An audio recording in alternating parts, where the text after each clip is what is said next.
राजेश खन्ना, उनके बारे में खुद कहा है अक्षय ने कि मैंने अपने फादर इन लॉ के करियर को सुपरस्टारडम से बिल्कुल नीचे जाते देखा। उन्होंने वो दौर देखा जब राजेश खन्ना को लोग लगभग पहचानने तक से इनकार कर रहे थे, वो कहीं इनवाइटेड नहीं होते थे, और ये वो राजेश खन्ना थे जिन्होंने इस इंडस्ट्री को सुपरस्टार वर्ड दिया था, टाइटल दिया था। बॉलीवुड में ये इतिहास रहेगा हिंदी फिल्म इंडस्ट्री का कि पहला सुपरस्टार राजेश खन्ना को कहा गया, क्योंकि उन्होंने वो सुनहरा दौर अपने करियर में खुद देखा, लोगों को बताया कि सुपरस्टारडम क्या होता है। ऐसे में जब अक्षय कुमार खुद उस तरफ बढ़ते हुए दिखाई दे रहे हैं, भाई 11 में 9 फिल्में फ्लॉप हो तो हम ये कह सकते हैं। दूसरा उदाहरण हम सनी देओल का इसलिए कह रहे हैं क्योंकि उनकी जो मदर इन लॉ हैं डिंपल कपाड़िया, उनके बड़े खास दोस्त हैं सनी देओल, और बड़े कई वर्षों से दोस्त हैं।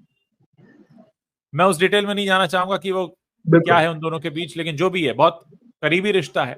और यही सनी देओल जो हैं, हमने सनी देओल को गदर 1 से गदर 2 के बीच जो 20-22 साल का फासला रहा, हमने देखा कि कैसे 20 साल 2 दशक सनी देओल जो थे वो एक फ्लॉप एक्टर का टैग लिए घूमते रहे।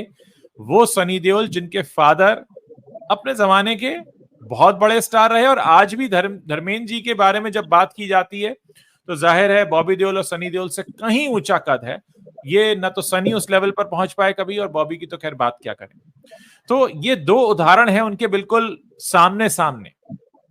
ये समय शायद ऐसा है कि थोड़ा ब्रेक लें अक्षय, इस बात से सीखें कि बड़े से बड़ा स्टार भी एक वक्त नीचे आता है। उनके खुद का घर का किस्सा है, और उनके सबसे करीबी जो डिंपल कपाड़िया हैं, उनके सबसे खास दोस्त सनी देओल का किस्सा, ये भी उनके घर का ही किस्सा मैं कहूंगा। तो इतने समय से ये 2 चीजें अगर वो अपने सामने देखते रहे, और ये वही अक्षय कुमार हैं जिन्होंने ये भी कहा कि एक निर्माता ने जो है मुझे धोखा दे दिया, मेरा पैसा नहीं दिया, मुझे चीट किया।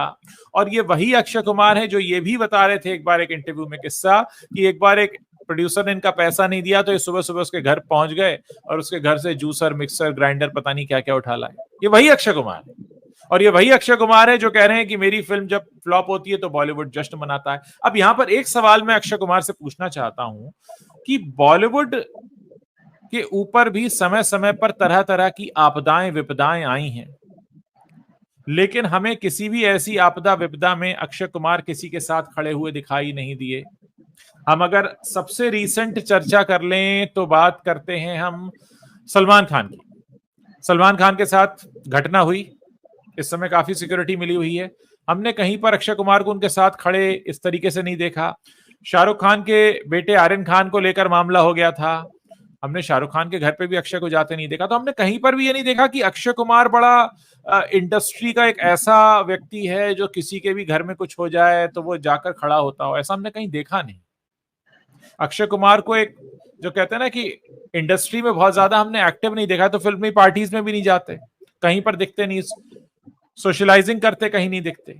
अब ऐसे में अगर ये कह रहे हैं कि साहब मेरी पिक्चर पिटती है तो लोग जश्न मनाते हैं, तो आपका याराना दोस्ताना है किससे?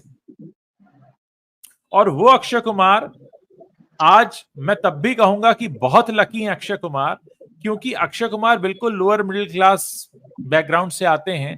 आज आप देखिए इसी इंडस्ट्री में राकेश रोशन, जिन्होंने एक जमाने में शाहरुख और सलमान को लेकर करण अर्जुन जैसी फिल्म बनाई थी, आज उनके सुपुत्र ऋतिक रोशन कहां हैं? आज जितने भी लोग फिल्म इंडस्ट्री के बैकग्राउंड से आए हैं उनमें कितने हिट? आज बॉबी देओल कहां है? एनिमल अगर नहीं आई होती तो लोग भूल गए होते।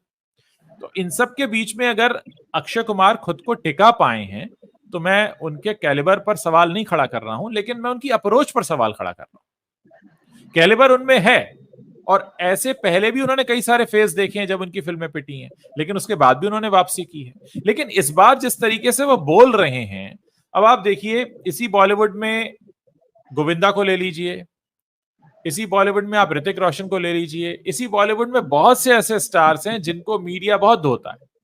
इनफैक्ट बोलने के मामले में तो लोग सलमान खान और शाहरुख 4 साल घर बैठे थे, आमिर खान को भी लाल सिंह चड्ढा के फ्लॉप होने के बाद मीडिया ने, सोशल मीडिया ने क्या नहीं बोला, लेकिन इनमें से कोई भी उठकर नहीं आया और इस तरीके से बोलना नहीं शुरू किया। लेकिन अब लगता है या तो अक्षय को कोई बात चुभ रही है या उन्हें यह बात स्वीकारने में दिक्कत है कि हाँ ये उनका फेलियर है और ये उनकी गलती की वजह से है, क्योंकि कोई भी उनके घर जबरदस्ती जाकर उनको साइन नहीं करता है।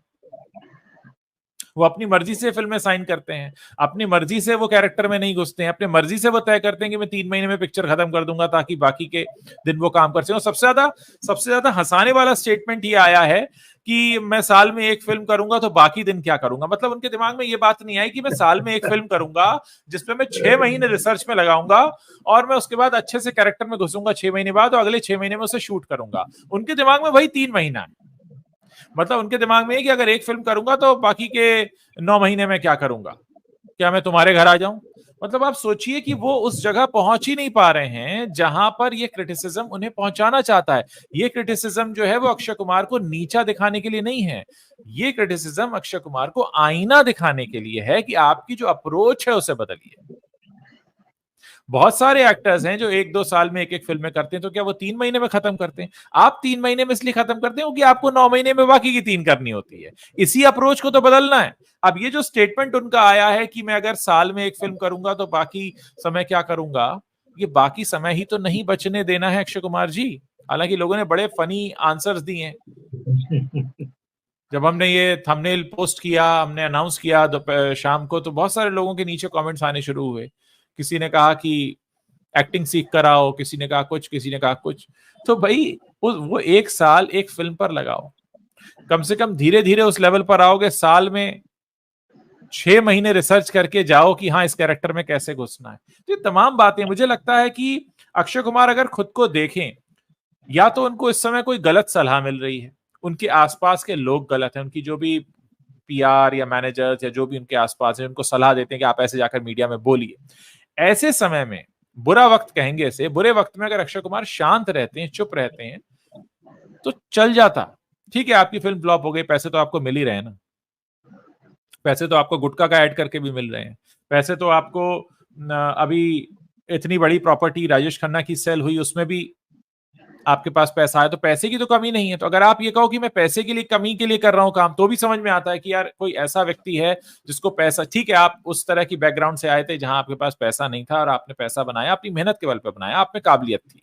लेकिन आज क्या है, आज जो आपने नाम बनाया है उसको क्यों आप नीचे ढकेल रहे हो खुद ही से। तो ये समझने की जरूरत है। मुझे लगता है कि शायद अक्षय कुमार को हर तरफ से डिटैच होकर खुद को अकेला रखें, चिंतन मनन करें, कौन सी फिल्में की, क्यों की। अब आप कहते हो पृथ्वीराज में स्क्रिप्ट ठीक नहीं था, आप अगर दूसरी चीजों पर आप दोष मढ़ रहे हैं तो आपको यह भी तो समझना पड़ेगा कि आपकी तरफ से क्या कमी रह गई है। तो मुझे लगता है कि बहुत ज्यादा उनको अलग होकर बैठकर सोचने की जरूरत है, तब शायद मामला थोड़ा ट्रैक पर आएगा।